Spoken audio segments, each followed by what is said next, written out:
Hello, it is Ryan, and we could all use an extra bright spot in our day, couldn't we? Just to make up for things like sitting in traffic, doing the dishes, counting your steps, all the mundane stuff. That is why I'm such a big fan of Chumba Casino. Chumba Casino has all your favorite social casino-style games that you can play for free anytime, anywhere with daily bonuses. That should brighten your day a little. Actually, a lot. So sign up now at ChumbaCasino.com. That's ChumbaCasino.com. No purchase necessary. VGW Group. Void where prohibited by law. See terms and conditions. 18+. Okay, round two. Name something that's not boring. Laundry? Ooh, a book club. Computer solitaire, huh? Ah, sorry. We were looking for Chumba Casino. That's right. ChumbaCasino.com has over 100 casino-style games. Join today and play for free for your chance to redeem some serious prizes. ChumbaCasino.com. No purchase necessary. Void where prohibited by law. 18+. Terms and conditions apply. See website for details. The Johnson Wax Program with Fibber McGee and Molly.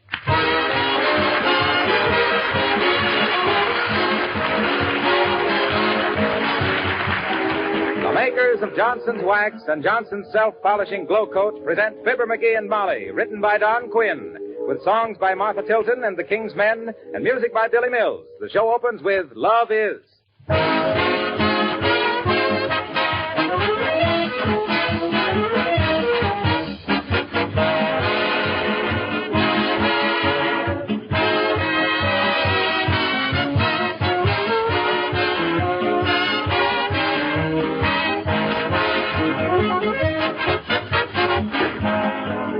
One thing you can be sure of during these next few days, friends and neighbors will be dropping in unexpectedly for visits to talk over holiday plans and parties. Will your home always be ready for them? Floors gleaming with beauty, tabletops and woodwork spotless? If you practice protective housekeeping with genuine Johnson's Wax, it probably will be. Daily housework is reduced to a minimum when these surfaces are Johnson waxed. Rooms are quickly tidied up. And properly waxed floors never really lose that richly polished look that good housekeepers so much admire. When you wax your floors, furniture, and woodwork, you not only protect them against scratches, dirt, and wear, you not only save yourself hours of work, but you also win the compliments and praise of your family and friends for the beauty that genuine Johnson's Wax adds to your entire home. When you consider the low cost of those advantages, is it any wonder so many good housekeepers just couldn't keep house without this famous wax polish? But don't be satisfied with anything but the original and genuine Johnson's Wax in paste, liquid, or cream wax form.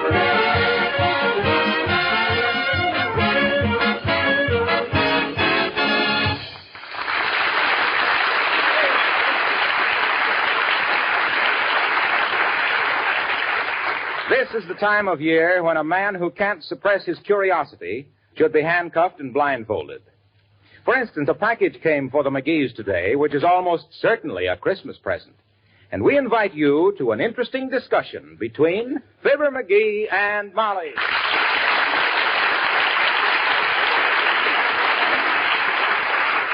Oh, but Molly, look, we don't know it's a Christmas present. Just the same, McGee, we're not going to open it before Christmas. Oh, but sweetheart, there's nothing on it that says don't open till Christmas. Don't get mushy with me. I still say we don't open it till Christmas morning now. Okay.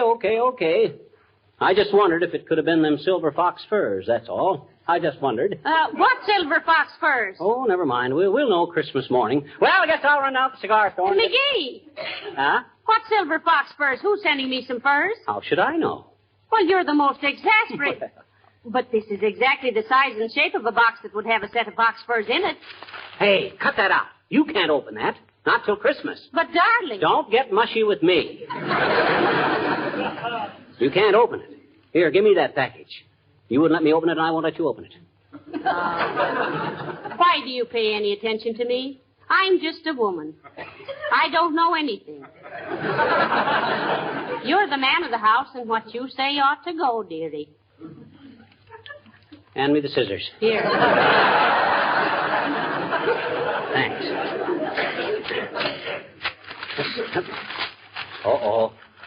Bad news, Molly. It ain't furs. What? It isn't? Mm. Oh, dear. I told you we shouldn't have opened that package, McGee. Not until Christmas. But what is it? I don't know. Look. Oh. It's a musical instrument of some kind. Looks like a little pipe organ. There's electric wires on. Hey, I know. It's one of them chime doorbells. And a beauty, too. You mean one of those doorbells that every time it rings you expect somebody to say, the following announcement is transcribed? Yeah, but it don't say here who sent it. Now, who do you suppose... Oh, get that stuff out of sight quick, McGee. Okay. Come in. Mr. Wilcox. Hello, folks. Oh, hi, Harlow. Come on in. No, thanks. I just wanted to leave these packages for you. And don't open them before Christmas. Oh, thank you, Mr. Wilcox, and we won't. But what's your hurry? I've got to stop and get a sandwich before I go back to the office. I missed my lunch.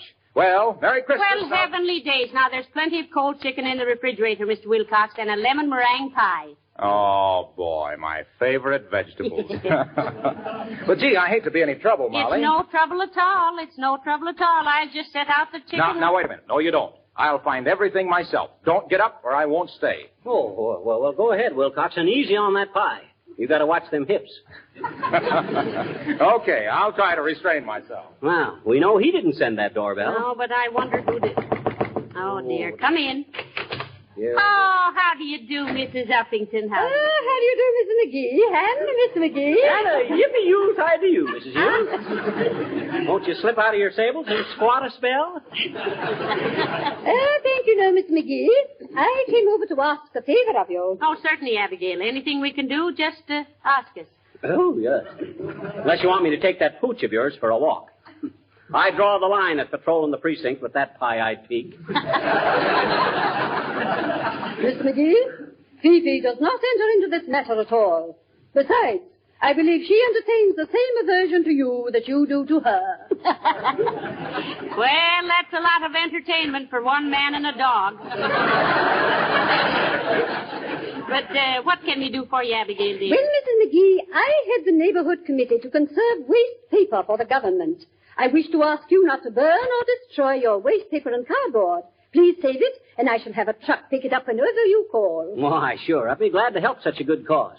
Personally, I'd like to form a movie committee for this war. A movie committee, Miss McGee? Yeah, I'd like to get the government to make a documentary picture and send 1 million prints to Tokyo. Starring what actor, dearie? Harry Carey.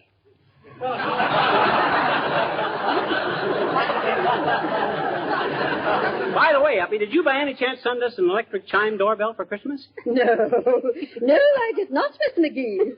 But I must say I admire your blunt way of inquiring. I simply detest people who hint. I do too, Uppy. Although when I was a cub reporter years ago, I was always the diplomat. Oh, sure, yes. Yes, you betcha. Yes, sir. Never used to act as a direct question if I could help it. But if there was any inside dope I wanted, I got it. Get that dope McGee, I was known as in them days. Oh, my. Get that dope McGee, the dashing, daring darling of the dailies and the ding-dong dipsy-doodle-daddy of the dirt dishers, diligently deviling dignified diplomats for delicate details, discreetly dictating data difficult to decipher, and deliberately denouncing dangerous demagogues dripping with dubious dialogue designed to develop defeatism, doing my duty with a dearth of dilly-dallying despite the dirty digs of the desperate dog too determined to dampen my do-or-die disposition and deteriorate a diggity dynamo into a drippy droop, a dandy detective at dodging death and danger, but doesn't this description sound like a total stranger?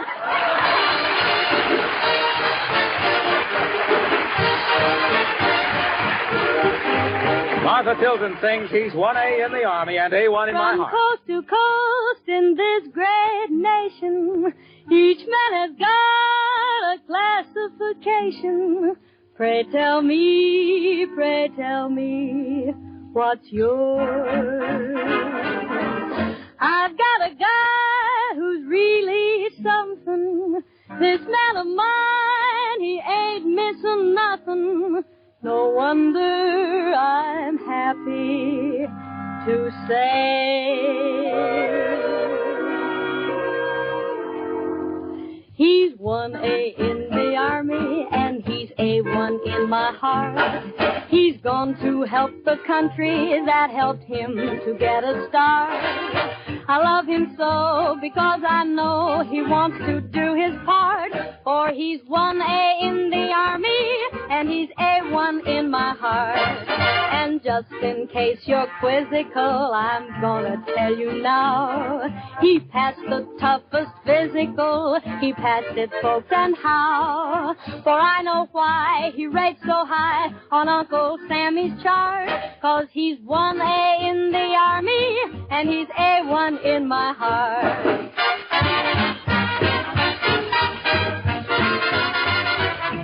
They're 1A in the Army, and they're A1 in our hearts. They've gone to help the country that helped them to get their start. We love them so because we know they want to do their part. 'Cause they're 1A in the Army, and they're A1 in our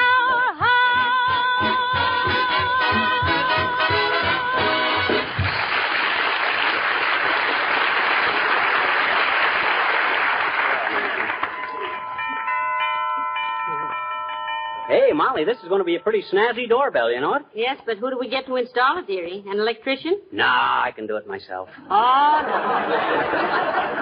no. No, please, let's not go into that again. What do you mean? I fixed the thermostat on the furnace last week, didn't I? It works at the touch of a finger now. Sure it does, sure. At the touch of a finger, you get a shock that melts your bobby pin. Now, I'll get you some rubber gloves. Anyway, I don't see... Oh, dear. Come in. Oh, hi, sis. Hi, mister. What you doing? Huh? What? I guess not.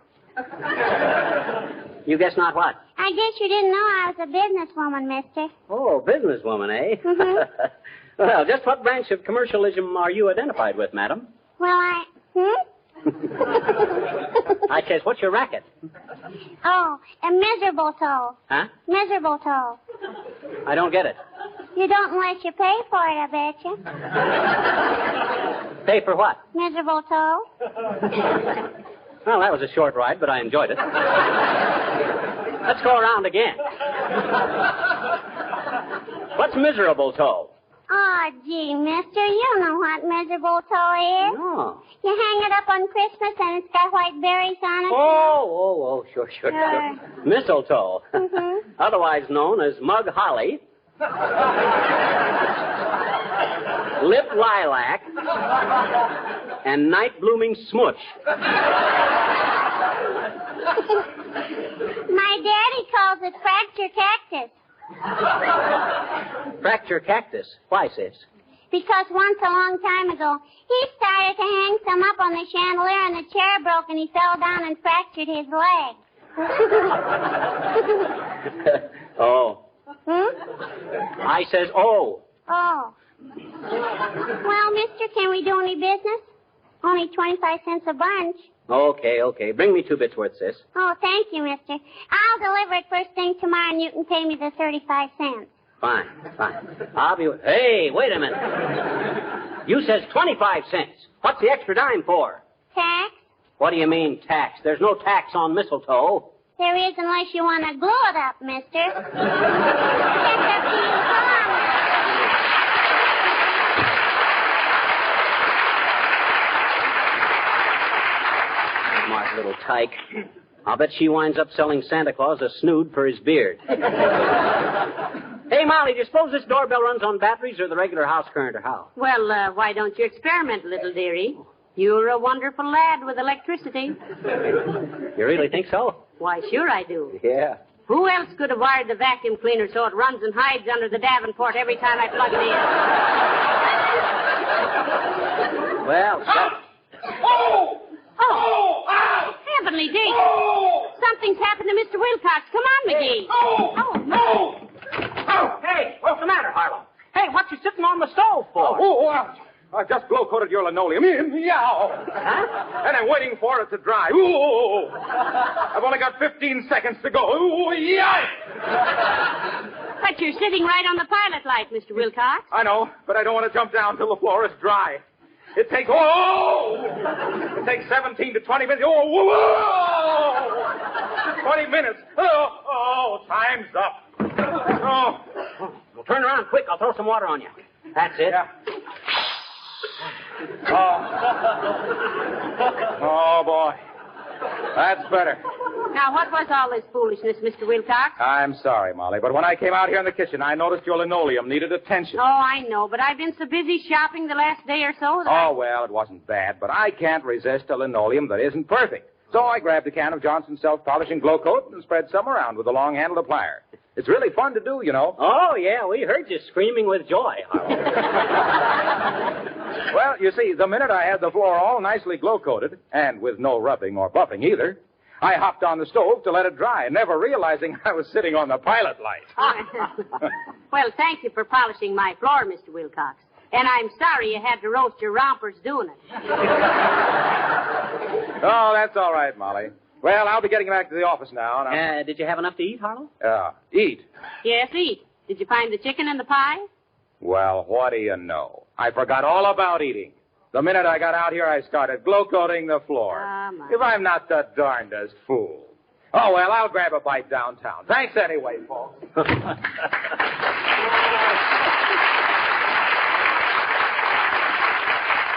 You forgot to eat. I always said it, Molly, but I never really believed it. What? He'd rather talk about glow coat than eat.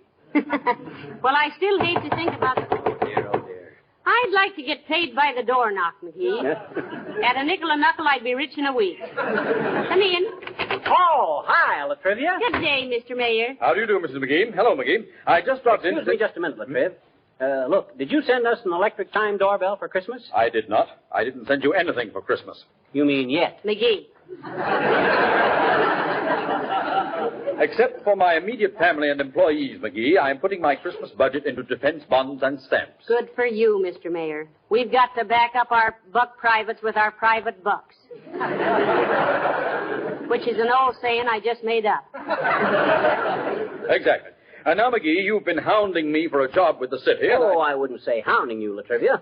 Oh, I'll admit I've been kind of scratching around, wagging my tail, but... Well, have you got something lined up for him, Mr. Mayor? I think so.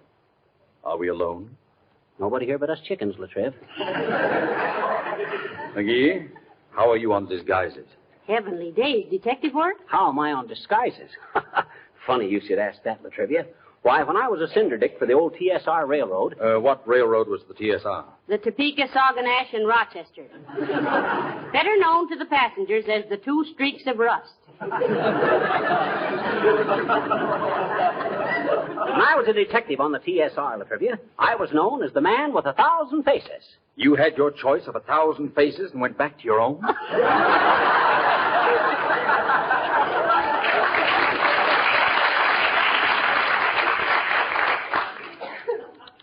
Oh, tush.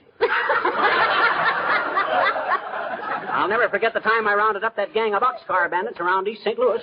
I was walking along the right-of-way, slick as a cat, disguised as a jockey. Never mind the heroic details, McGee. All I want to know is, can you assume a completely different identity and maintain it under trying circumstances for days at a time? Oh, why, certainly he can, Mr. Mayor. Why, he can even disguise his voice. Change your voice for the mayor, dearie. Okay, I will. No trouble at all. In fact, I started changing my voice at the age of 14. That's splendid, splendid. You report to the City Hall first thing tomorrow, McGee. Oh, wonderful. You better get me a police permit. You better get me a police permit, Latriv, so I can carry a gun. You won't need a gun. The disguise will be enough. You're going to be Wistful Vista's official Santa Claus in City Hall Park. $5 a day. I'll see you tomorrow.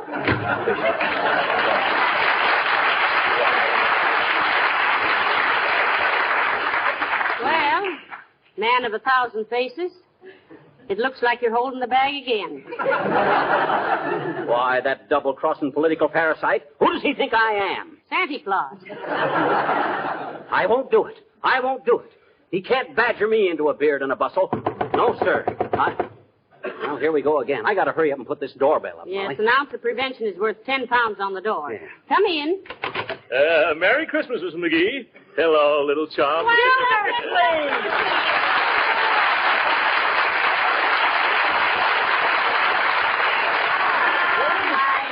Heavenly days, how do you do, I'm sure. Well, come on in, Gildy, old sock. I'm glad to see you. Look at him, Molly. Ain't he a sight? What's that, McGee? I mean, ain't he a sight for sore eyes? Oh. By George, it's nice to see you folks again. You're looking as lovely as usual, Mrs. McGee. Oh, now, Mr. Gildersleeve, stop your blind. Yeah, you see, Gildy, you got her so fussed she can't even pronounce baloney. Here, Mr. Gildersleeve, take his hat and coat, McGee. Okay. I'll make a pot of tea. Yeah, take my hat and coat, McGee.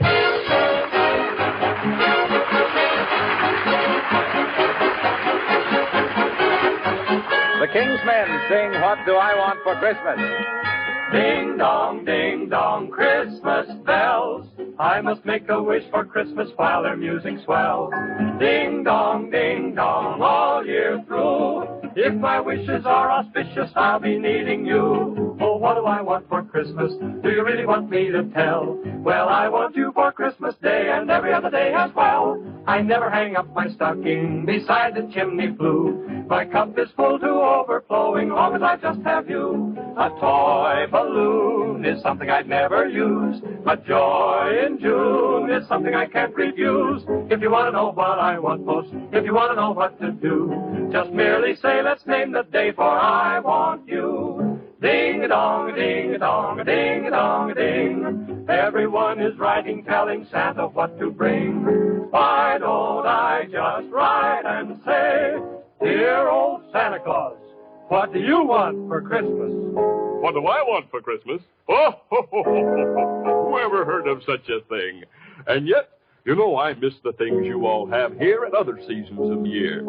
Valentine's and Easter eggs and firecrackers on the 4th of July and Thanksgiving turkey and mincemeat pie. But all these things don't matter at all. If it makes you happy when I come to call, that's all I need the whole year through. That's the merriest Christmas to me from you. Oh, what do we want for Christmas? Do you really want us to say?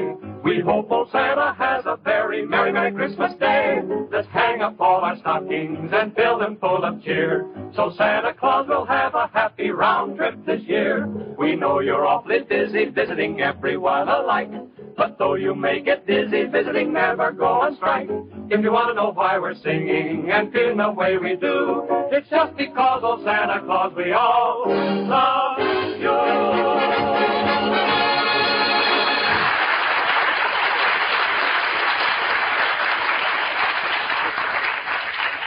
Yes. Yes, Sir Gildersleeve, you don't look a day older than when you left Wistful Vista. Oh, well. Not that you were any chicken then, but... Yes.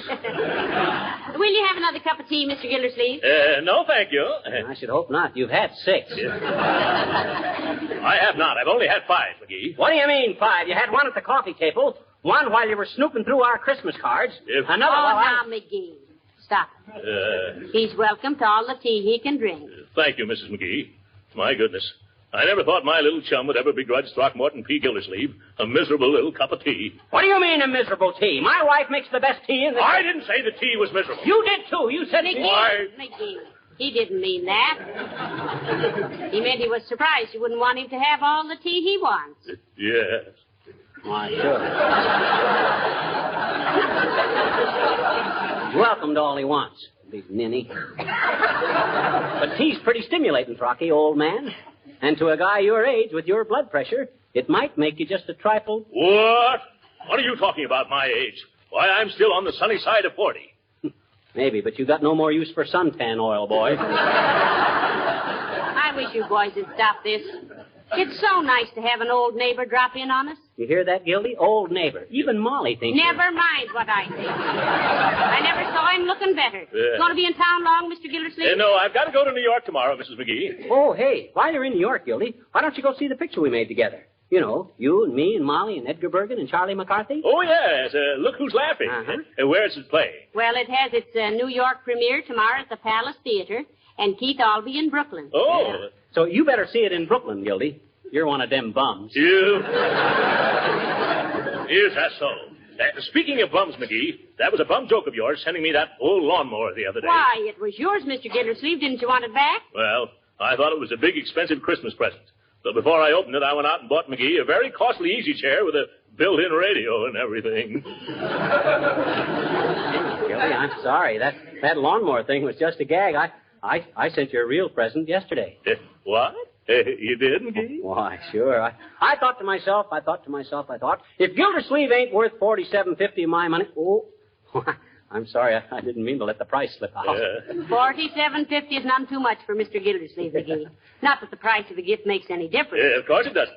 But I might have known that my little chum wouldn't do a thing like that. $47.50, eh? Well. Come in. Is this the resident? Who lives here? I do, Bud. Fibber McGee. Oh, thanks. Here's a telegram. It's a wire. Well, I'll sign for it, boy. There. Give the lad a quarter, dearie. Sorry, Bud. I got nothing smaller than 35 cents. You got a quarter, Gildy? No, I haven't, little chum. Sorry, Sonny. Well, that's all right, folks. I didn't expect it. I've been here before.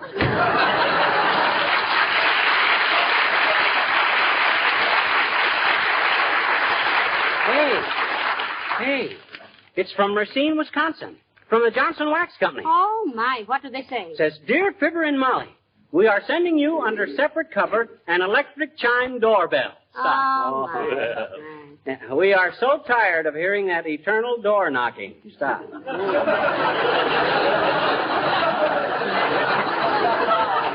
So is everybody else. Stop.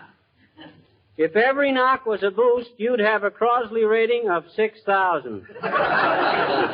Use the doorbell. Stop. Regards and Merry Christmas. Signed Johnson's Wax. Well, that solves the mystery, McGee. Yeah, sure does, don't it? For a while there, I wondered, hey, where are you going, Gildy, old man? Aren't you going to stay for dinner? Oh, please do, Mr. Thank you. I'm sorry, folks, but I've got to get back to Summerfield and then on to New York. Hey, that's the wrong hat, McGee. I was wearing a fedora, not a beret. Oh, excuse me. That's the one I wear to fix the furnace in. Here you are, Gildy. Thank you. Well, I certainly enjoyed this visit. Oh, thank you, Mr. Gildersleeve. And I'm so sorry you can't stay for dinner. Well, he couldn't eat any anyway, Molly. He's so full of tea, his eyes are beginning to slant. Yes.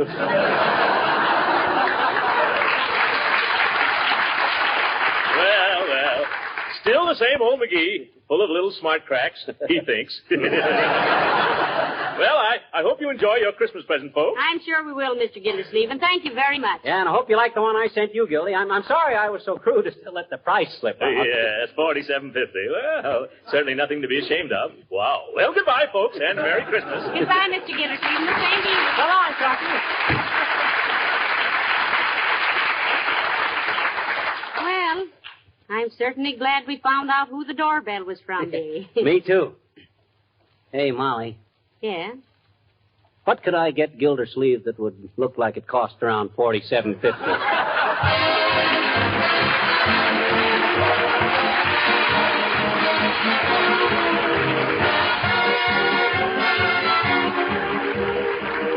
You know, there's one room that gets to be mighty important around the holiday season, and that's your kitchen. For two reasons. One, it gets more than the average amount of wear and tear. And two, when your friends drop in, they all seem sooner or later to find their way to the kitchen. Now, what's the number one thing to do to be ready for them? Right. Give your floor a protective beauty treatment. Make it sparkle and glisten with Johnson's self-polishing Glow Coat. The floor polish that gives floors such a lasting luster, that makes linoleum wear indefinitely, keeps its colors as fresh and bright as new. Glow Coat is different from ordinary polishes. Its film is flexible, not brittle. It does not chip or wear down unevenly. It guards linoleum surfaces against wear and dirt. Makes house cleaning so easy because it needs no rubbing or buffing. Glow Coat is quick drying. You simply apply and let dry 20 minutes. And Glow Coat is economical because a little goes a long way. Now, if you're not already using Glow Coat, just try it once. Look for the familiar red and yellow can, and be sure it reads Johnson's Self-Polishing Glow Coat.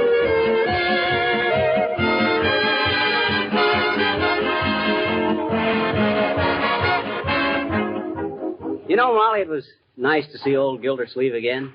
Well, nobody'd think so the way you two argued there. Oh, we were just kidding. I wouldn't really fight with him. I should hope not. He's a much bigger man than you are. That's why it's so easy to get under his skin. He's got so much of it. Good night, and a Merry Christmas. Yes, and a Happy New Year, too. Good night, all.